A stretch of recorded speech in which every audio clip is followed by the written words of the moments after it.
কারিনা কায়সার আমাদের বিশিষ্ট ফুটবলার, কায়সার মধ্যে নেই। আমি কারিনা কায়সার খুব একটা চিনতাম না আগে। উনি সোশ্যাল মিডিয়াতে খুব অ্যাক্টিভ, এবং সোশ্যাল মিডিয়ায় ওনার এই সক্রিয় পদচারণা, এবং অনেকে ওনাকে দেখেছেন, বিশেষ করে জুলাই আন্দোলনের সময় ওনার ভূমিকা ছিল। উনি তখনও বেশ সক্রিয় ছিলেন, সরব ছিলেন সোশ্যাল মিডিয়ায়। ভালো যে বড় কথা, আমি কারিনা কায়সারকে দেখেছি একটা মুভিতে। আমি একটা মুভি দেখেছিলাম মাঝখানে, 36, 24, 36 এর একটা নাম, নামটা আমার ঠিক খেয়াল নেই। ওখানে একজন স্থূলকায়া নারী চরিত্রে অভিনয় করেছিলেন, এবং এই বডি শেমিং নিয়ে ওনার এই মুভিটা, সত্যি কথা বলতে এই মুভিটা আমার কাছে ভালো লেগেছিল। যাই হোক, এই কারিনা কায়সার লিভারের রোগে মারা গেছে। এটা নিয়ে আপনারা জানেন সোশ্যাল মিডিয়াতে নানা ধরনের মন্তব্য, পজিটিভ মন্তব্য, নেগেটিভ মন্তব্য, এটা মানুষের মৃত্যু নিয়ে যে এই নানা বিধ মন্তব্য হতে পারে, এটা আমাকে একটু অবাক করেছে। না, একটা আপনার পোস্টে আপনি অনেক কিছু লিখেছেন। আপনার কাছে কেন এরকম মনে হচ্ছে? আপনি আমাদের সমাজের কোন দিকটা আপনি দেখতে পেলেন? আপনাকে অসংখ্য ধন্যবাদ এই ব্যাপারটা নিয়ে আলোচনা করার জন্য, কারণ এই ব্যাপারটা হয়তো এভাবে খুব ফর্মালি কজনে আলোচনা করে আমি ঠিক জানি না, কিন্তু আপনি ব্যাপারটা আসলে এনেছেন। তো এই জন্য আসলে আপনার প্রতি আমি কৃতজ্ঞ, কারণ আমি নিজেও কিন্তু কারিনা কায়সারকে ভালো করে চিনি না। বলতে গেলে আমি কোনোদিনই ওনার কোনো ভিডিও বা ওনার কোনো অ্যাক্টিভিটি দেখিনি। হ্যাঁ, তো আমি ওনাকে প্রথম আর কি উনি যখন অসুস্থ হয়েছে তখন আর কি আমি শুনেছি যে উনি এরকম ফটো কার্ড গুলি ভীষণভাবে ভাইরাল হচ্ছিল। তো তখন আমি দেখতে পাচ্ছিলাম যে মানুষ আর কি কিভাবে রিয়াকশন দিয়েছিল, এবং তখন ওনার সম্পর্কে অনেক লেখা, ওনার পুরানো অনেক ভিডিও, সেগুলি আসলে ভাইরাল হচ্ছিল। তো আমি দেখলাম যে উনি নাকি জুলাই আন্দোলনের সময় ওই যে 5 তারিখে গণভবন লুট করতে অংশ নিয়েছেন, এবং সেই ব্যাপারটা ঘিরে অনেক আর কি সমালোচনা হচ্ছিল।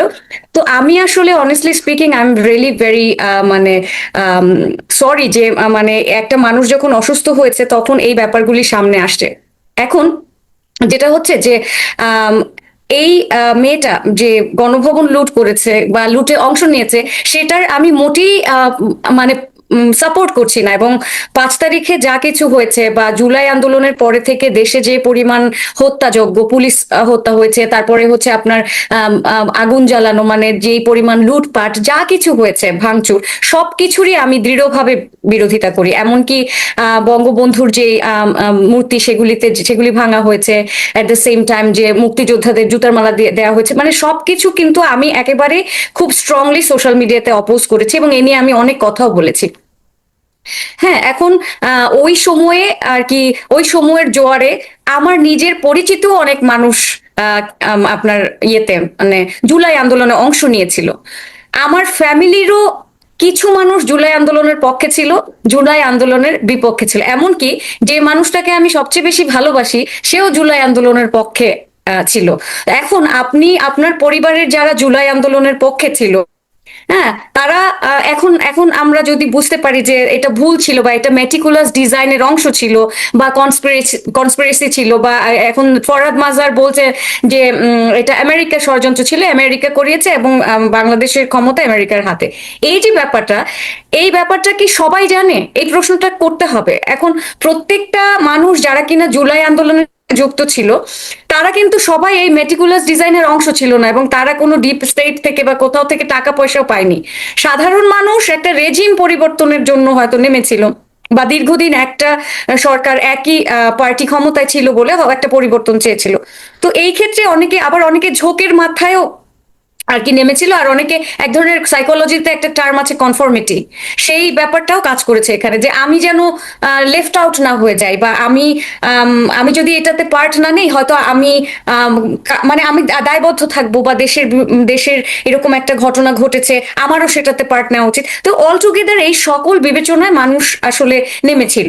এখন যারা মেটিকুলাস ডিজাইনের অংশ ছিল আর যারা অংশ ছিল না, এদের মধ্যে আমাদের পরিচিত যে মানুষগুলি আছে, ফ্যামিলির অংশ আছে। এখন আমি আপনার ধরেন আপনার ওয়াইফ যদি জুলাই আন্দোলনের পক্ষে থাকে আর আপনি যদি মেটিকুলাস ডিজাইনটা দেখতে পারেন, তাহলে আপনি কি আপনার ওয়াইফকে ডিভোর্স দিয়ে দিবেন? আপনার যে ভাই বোন আছে, মানে আমার যে ধরেন পার্টনার বা আমার যে ভালোবাসার মানুষ, তার সাথে কি আমি ব্রেকআপ করব?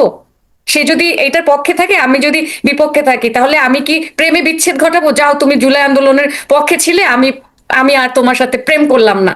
এটা তো হয় না। আমার ভাই বা বোন কেউ যদি জুলাই আন্দোলনের পক্ষে থাকে, তাহলে আমি কি তাকে ভাই ভাই বোনের খাতা থেকে মানে বাদ দিয়ে দিব? বা ওই যে বাবা মা যে স্থাবর অস্থাবর সম্পত্তি থেকে বাদ দিয়ে দেয়, সেরকম তো কিছু, এরকম কি হতে পারে? দেখেন, আইডিওলজিক্যাল ডিফারেন্সেস আমাদের সব সময় থাকে। একজন বিএনপি, একজন আওয়ামী লীগ, একজন জামাত, এক একজন এক এক পন্থা থাকতে পারে। কেউ ধার্মিক, কেউ নিধার্মিক, কেউ অ্যাগনস্টিক, কেউ নাস্তিক, বিভিন্ন আইডিওলজি থাকবে। কিন্তু আইডিওলজি থাকায় কিন্তু সমস্যা না মাসুদ ভাই। সমস্যা হচ্ছে আপনার আইডিওলজি যখন আপনাকে অসুস্থ করে তোলে, সিক করে তোলে, দেয়ার ক্রিয়েটস দি প্রবলেম। এখন কথা হচ্ছে যে এটা বুঝলাম যে 24-এর আন্দোলনটা খুবই বড় রকমের ষড়যন্ত্রের ফসল, কিন্তু সেই আন্দোলনের যদি যে যারা যুক্ত হয়েছিল সেখান থেকে যদি কেউ মারা যায়, সেখানে কি হাহারি দেওয়া সম্ভব? সেই মানুষটাকে গালিগালাজ করা, সেই মানুষটাকে গালিগালাজ করলে কি পূর্বের রেজিম ফিরে আসবে? বাংলাদেশের 24 পরবর্তী অবস্থান কি ফিরে আসবে? আসবে না তো।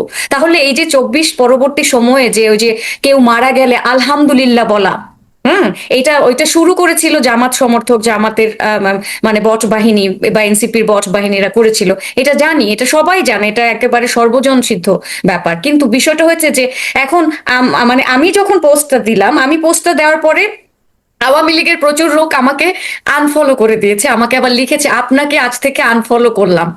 এখন তারা হয়তো কোনো কারণে, আমি যে বঙ্গবন্ধুর পক্ষে কথা বলি, স্বাধীনতার পক্ষে কথা বলি, তারা হয়তো বুঝতে মানে কোনোভাবে ধরে নিয়েছে যে আমি আওয়ামী লীগ সমর্থক। হ্যাঁ, আবার মাঝখানে যখন তারেক রহমান বাংলাদেশে আসলো, আমি ওনারও প্রশংসা করেছি, ময়লা আবর্জনা পরিষ্কারের দিকটা, তারপরে ওনার ওনার যেভাবে উনি আর কি পলিটিক্যাল, ওনার যে স্পিচ গুলি দেয় অনেক ডিফারেন্ট, সেইটা সেইটা নিয়ে আমি প্রশংসা করেছি। তখন আবার অনেকে মনে করেছে যে আমি মনে হয় বিএনপি। তো এখন ওই যারা যখন আর কি কোনো কথা আওয়ামী লীগের পক্ষে যায়, তখন আওয়ামী লীগ হচ্ছে খুশি হয়ে আরো ফলোয়ার বাড়ে, তারা হচ্ছে সব আওয়ামী লীগ ঘেঁষা। আবার যখন বিএনপির পক্ষে যায়, তারা মনে করে আমি তাদের মানুষ। কিন্তু আমি একজন শিক্ষক, আমি ব্যক্তিগতভাবে আমার নৈতিকতা কখনো সাপোর্ট করে না যে আমি কোনো মানে পলিটিক্যাল আইডিওলজির অন্ধভক্ত হয়ে যায়। আমি যুদ্ধের পক্ষের মানুষ। মুক্তিযুদ্ধের পক্ষে থাকা আর কোনো দলের লেজুর বৃত্তি করা, এটা এই দুটো ভিন্ন। এটা আমি করি না, কারণ আইডিওলজিক্যালি আমি সাপোর্ট করতে পারি না। আমার এরকম আমি কোনো পারফেক্ট আইডিওলজি বাংলাদেশে দেখিনি যেটাকে দেখে আমি এতটাই আবির্ভূত, একদম মানে আমি একেবারে আপ্লুত যে আমি তাদের সাপোর্ট করবো। কারণ বাংলাদেশের যদি ভালো কিছু করাই হতো, তাহলে দেশটার এই অবস্থা থাকতো না। এই যে আপনি যে কোয়েশ্চেনটা করেছেন, এই যে নৈতিক অবক্ষয় হয়েছে, গালিবাজ একটা প্রজন্ম তৈরি হয়েছে, মৃত্যুতে আলহামদুলিল্লাহ বলা, মৃত্যু হাহারিয়ে দেওয়া, ভালো হয়েছে, জুলাই চোর, এই জন্য চোরের শাস্তি হয়েছে, এগুলি কোন ধরনের নৈতিকতা? তাহলে আমরা কেমন নৈতিক প্রজন্ম তৈরি করলাম? আচ্ছা, একটা কথা আমি আপনাকে একটু জানতে চাই। আমি অনেকদিন আগে একটা লেখা পড়েছিলাম, সম্ভবত খুশবন্ত সিং এর। তিনি একটা কথা বলেছিলেন যে মৃত্যু কি এমন কোন ঘটনা যা একজন শয়তানকে ফেরেশতায় পরিণত করে? মানে একজন মন্দ লোক, সে মারা গেলেন, তাই তার ওই সে ফেরেশতা হয়ে গেল। এই প্রশ্নটা আপনি কিভাবে ব্যাখ্যা করবেন? It's a very good question, একটা খুব ভালো ফিলসফিক্যাল কোয়েশ্চেন। যে একটা মানুষের মৃত্যু হয়েছে, কিন্তু সেই মৃত্যু কি তাকে শয়তান ফেরেশতা হয়ে যায় কিনা? দেখেন, মৃত্যু is the end of life, এটা জানি, এবং মৃত্যু আমাদের জন্য অত্যন্ত ভয়ের। আমার ভাইটা মারা গেছে কয়েকদিন আগে, আমাদের পরিবারের যে কি অসহনীয় কষ্টের ভেতর থেকে গিয়েছে। এখনো রাত্রবেলা ঘুম থেকে জেগে আমি আমার ভাইয়ের চেহারাটা যখন আমি আমার চোখের সামনে আসে, আমি কিন্তু এখনো ঠিক হতে পারিনি। তো আমি নৈতিকভাবে মানে ধরেন একটা মানুষ যদি পাপী হয়, বা একটা মানুষ যদি চোর হয়, বা একটা মানুষ যদি ধরেন ভয়ঙ্কর খারাপ কিছু করে, যেমন হিটলারের মৃত্যুতে কি আমি শোকাহত হব? বাট হিটলারের মৃত্যুতে আমি হাহা রিয়েক্ট দিব না। আমি জাস্ট ক্রিটিক করতে পারি, তাকে ক্রিটিসিজম দিতে পারি যে এই এই মেয়েটা যে কাজটা করে গেছিল। এবং এই যে কারিনা কায়সারের যে ঘটনাগুলি সামনে এসেছে, যে যে গণভবন লুটপাট, ল্যাপটপ লুটপাট ইত্যাদি করেছে, সেটার কিন্তু আমি ঘোর বিরোধী। গণভবন লুটপাট, 32 ভাঙা, বা মুক্তিযুদ্ধের যে সমস্ত স্তম্ভগুলিকে ভাঙা, সেগুলির তো আমি ঘোর বিরোধী। এখন এই ঘোর বিরোধিতা নিয়ে আমি কিভাবে কথা বলবো? আমি কি বিকৃত উল্লাস করব, নাকি আমি কনস্ট্রাকটিভ ক্রিটিসিজম দিব, বা একটা সিভিল ডিসকোর্সে জড়াবো? আমি জাতি হিসেবে যে জিনিসটা দেখি, যেটা আপনি বলেছেন যে শয়তান তো ফেরেশতা হয়ে যায় না, ঠিক আছে, কিন্তু আম, আমি যেই চরিত্র, আমার সামাজিক চরিত্র সোশ্যাল মিডিয়ায় প্রকাশ করব, সেটার দ্বারা আমাদের জাতির নৈতিকতা বোধ পরিবর্তন হবে। এখন এই যে একটা মানুষের ফ্যামিলি বা একটা মানুষের জীবনটা শেষ হয়ে যায়, মৃত্যু তো কষ্টের, তাই না? আমরা যখন রোগে ভুগি, ধরেন একটা মানুষের শরীর যখন পচন ধরে, একটা মানুষের হার্ট ফেল হয়, সেটা তো ওই মানুষটার জন্য অত্যন্ত কষ্টের, তাই না? ওই কষ্টটাকে এনজয় করতে পারি না আমি। একজন মানুষের ধরেন হাত কেটে রক্ত পড়ছে, তার ভীষণ কষ্ট হচ্ছে, ওই মুহূর্তে কি আমি ওটা দেখে, তার রক্ত দেখে আমি এনজয় করতে পারি? এটা কি কোনো সমাজকে ভালো বার্তা দেয় বা নতুন প্রজন্মের কাছে ভালো বার্তা দেয়, ভালো কিছু শেখে? এই যে গালিগালাজের একটা প্রজন্ম তৈরি হয়েছে, হাদি গালি শিখিয়ে গেছে এবং সে এক গালিবাজদের জাতির পিতা হয়ে দাঁড়িয়েছে। এখন এই এই জিনিসটা দিয়ে কি হচ্ছে? আমি বিশ্বের বিভিন্ন জাতি গোষ্ঠীকে পড়িয়েছি, বিভিন্ন দেশে থেকেছি, আমি কিন্তু এই সমস্ত দেশে এই ধরনের বিহেভিয়ার দেখতে পাই না। তারা কেন এভাবে সোশ্যালি রিয়েক্ট করছে না, পলিটিক্যালি কেন এভাবে রিয়েক্ট করছে না, আপনি বলেন। তাহলে এই জিনিসটার আমি সে যদি খারাপ মানুষ হয়, তাকে আমি সমালোচনা দিতে পারি, তার কাজকর্ম নিয়ে সমালোচনা দিতে পারি, কিন্তু একটা মানুষের মৃত্যুতে হাহা দেয়া বা সেটা নিয়ে উল্লাস করা, বাজে কথা বলা, গালি দেয়া, এটা কোনো আশা হতে পারে না। এটা আমার বিবেকে এটার কোনো যুক্তিযুক্ততা আমি খুঁজে পাই না, আনফরচুনেটলি আমার কাছে ন্যায়সঙ্গত মনে হয় না। এখন আপনি শেষ প্রশ্নটা করতে চাচ্ছি। এটা হলো যে আমি আপনার সঙ্গে একমত, আমি আপনার সঙ্গে ওই বেশি তুলনায় একমত যে মৃত্যু অবশ্যই শয়তানকে ফেরেশতায় পরিণত করে না। কিন্তু আপনি যখন শয়তানকে শয়তান বলবেন, তখন তার কাজ দিয়ে সমালোচনা করবেন, কাজের সমালোচনার মাধ্যমে আপনি প্রমাণ করবেন যে সে দুষ্ট প্রকৃতির ছিল অথবা আমার জন্য ক্ষতি করছিল। কিন্তু তিনি যখন মারা গেলেন, এই মৃত্যুর যে ঘটনা, তার দেহ অবসান যেটা, এটা নিয়ে আনন্দিত হওয়ার কিছু নাই। তো সে বিচারে আপনার বক্তব্যের সঙ্গে আমি একমত। কিন্তু আমার একটা যে জিনিসটা আমার সত্যি উদ্বেগের ব্যাপার, যে কথাটা আপনি বললেন একটু আগে, যে আমরা আমাদের সমাজের মধ্যে এমন ভাবে রাজনীতিটাকে ঢুকিয়ে দিয়েছি যে আমরা সবকিছুকে রাজনীতি দিয়ে বিচার করি। আপনি যদি একটা ভালো কাজ করেন, কিন্তু আপনার সাথে যদি আমার রাজনৈতিক অনৈক্য থাকে, রাজনৈতিক বিরোধ থাকে, তখন আমি এই ভালো কাজটা কিন্তু প্রশংসা করতে রাজি হই না। তখন আমি এই ভালো কাজের মধ্যে মন্দ কিছু খুঁজে বেড়াই, বলি যে হ্যাঁ ভালোই করেছে, কিন্তু সে তো চেতনায় বিশ্বাস করে না। এই চেতনার আগে আপনি জুলাই বসাতে পারেন অথবা ৭১ বসাতে পারেন, যেটাই বসান। তো এটা নিয়ে আমরা এটাই বলছি। তার মানে আপনি যে কি কাজটা করলেন, আমরা সেটাকে বিচার করছি, আপনার কি রাজনৈতিক অবস্থান সেটা দিয়ে। তো এটা থেকে মনে হয় যে আমাদের দেশে রাজনৈতিক আদর্শগুলো এতটাই প্রবল যে তারা সমাজকে, সামাজিক জীবনযাপনকে নিয়ন্ত্রণ করছে, এবং যদি করে এটা কি আমাদের সমাজের জন্য ভালো কিছু হচ্ছে? আপনি মানে খুব কারেক্ট একটা জায়গায়, একেবারে মানে খুবই ইম্পর্টেন্ট একটা জায়গায় আর কি গিয়েছেন, যেটা মূলত হচ্ছে রাজনৈতিক অবস্থান শুধু নয়, ব্যাপারটা কিন্তু একটা আইডিওলজিক্যাল অবস্থান। এটা আপনি ধর্মমত দিয়েও বিবেচনা করতে পারেন, রাজনীতি দিয়েও বিবেচনা করতে পারেন, বা আপনি ইভেন বাংলাদেশে যে ফুটবল খেলা বা ক্রিকেট খেলার যে সাপোর্টার আছে না, সেটার ব্যাপারেও এই একই ধরনের আইডিওলজিক্যাল স্ট্যান্ড এবং বিহেভিয়ারাল সাইকোলজি কাজ করে, আপনি যদি খেয়াল করে দেখেন। মানে এখানে হার্ড মেন্টালিটি, যে ওই যে মানে সামনে হচ্ছে থাকবে একজন শেফার্ড, তার পেছনে শিপগুলি যাবে আর কি, ভেড়ার পাল হতে হবে, বা নাকে দড়ি বাঁধা উট হতে হবে, সবাইকে এক ফিলসফির হতে হবে। যেই মুহূর্তে আপনি কারো বিরোধিতা করবেন, মানে মানে ধরেন আপনি মাসুদ কামাল, আপনি টিভির একটা টক শোতে কথা বলছেন, ওই জিনিসটা যদি বিএনপির কোনোভাবে কলিজাটায় লাগে, হার্ট হয় ইমোশনে, ও এখানে বাংলাদেশে খুব অনুভূতিতে আঘাত লাগে, তখন আপনাকে বলবে যে আপনি ফ্যাসিস্টদের দোসর হয়ে গেছেন। আবার আপনি কোনোভাবে যদি মুক্তিযুদ্ধ নিয়ে বা কোনো ওই যে আওয়ামী লীগ কেন নিষিদ্ধ করতে হবে, বা আজকে আপনার একটা টক শো দেখছিলাম, দারুণ লেগেছে আমার কাছে, যে আপনি সাংবাদিকদের নিয়ে কথা বলছিলেন, যে ওই নির্বাচনটা নিয়ে কথা বলছিলেন, তো এই গণতন্ত্রের ব্যাপারটাকেও আপনি তুলেছিলেন, যে এটা কি কোনো গণতান্ত্রিক বিহেভিয়ার নাকি, যেখানে আওয়ামী লীগের মতো একটা দলকে আসতে দিচ্ছে না। তাহলে এই যে তখন কিন্তু আপনাকে বলা হবে যে আপনি এখন ফ্যাসিস্টের দোসর। তার মানে কি আপনি কোথাও যেতে পারবেন না। আবার আপনি যদি হিন্দু বাড়ি পুড়িয়ে দেওয়া, যেমন যে ছেলেটাকে পুড়িয়ে মারা হয়েছিল দীপুচন্দ্র দাস, তার পক্ষে কথা বললে আপনাকে বলবে হচ্ছে আপনি ভারতের এজেন্ডা ফুলফিল করছেন, অথবা আপনি হচ্ছেন নাস্তিক। আবার আপনি যদি কোনো আর কি মানে মোটের কথা, আপনি যে কারো মানে যেই কারো আইডিওলজি, তার যে পছন্দের বিষয়, তার দল হোক, ধর্ম হোক, চিন্তা চেতনা হোক, তার বিরুদ্ধে যদি আপনি যান, তাহলে এই বাংলাদেশের সমাজ সেটা নিতে পারে না। এখন এর পেছনে কারণ কি? এর পেছনে কারণ হচ্ছে আমাদের সমাজ ব্যবস্থা এবং শিক্ষা ব্যবস্থা শুরু থেকেই চেতনা ভিত্তিক শিক্ষা ব্যবস্থা, ভ্যালু বেসড একটা বা আইডিওলজি বেসড শিক্ষা ব্যবস্থা দিয়ে আমাদের জাতিকে এই পর্যায়ে এনেছে।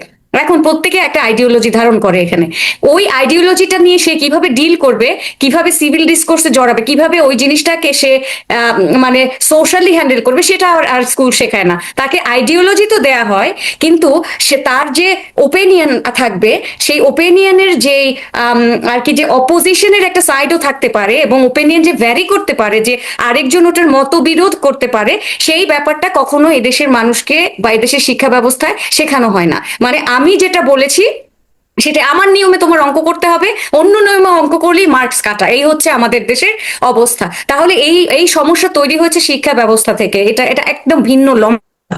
তো এই এই কারণে একটা সোশ্যাল বিহেভিয়ার তৈরি হয়েছে, যে সোশ্যাল বিহেভিয়ারে মানুষ দ্বিমত করতে শেখেনি।